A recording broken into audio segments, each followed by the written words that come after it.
Good afternoon. This is Keith Brown in Moultrie, Georgia, with closing commentary for Tuesday. It's about 3:30 Eastern Time. We sort of had a very two-sided trade today. Corn was slightly unchanged, I guess.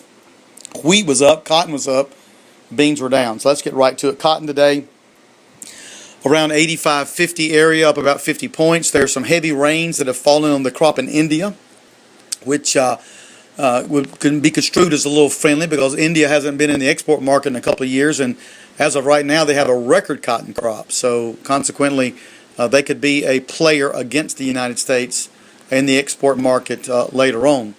However, the U.S. cotton market continues to want to trade sideways to higher based on the fact that we are very tight on cotton in this country.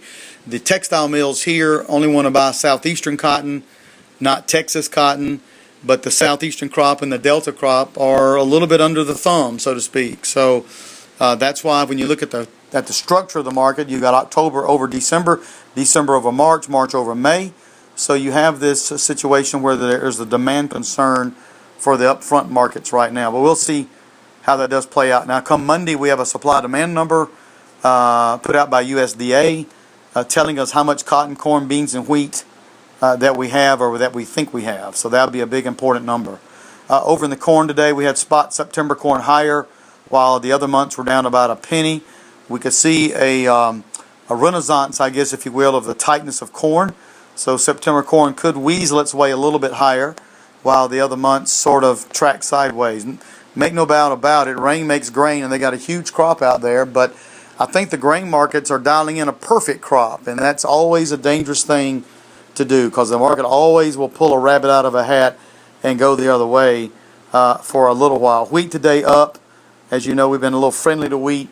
There's a tightness of wheat, of quality wheat around the world, and now even quantities coming into play. So you can see a situation where wheat gains on corn because we're about concluded with the wheat harvest. We're about to start the corn harvest.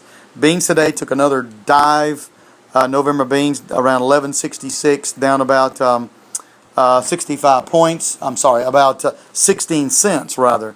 And again, we may be dialing in a perfect crop, and that's something to be wary of. You know, 10% of the record 77 million acres were counted as double crop acres going into this year. So we may not get all of those planted. So we could have actually less bean acres than we think. But we'll know more about that come next Monday with those supply-demand numbers. At any rate, if you have any questions or comments, give us a call, 1-800-910-1910. Thanks for listening.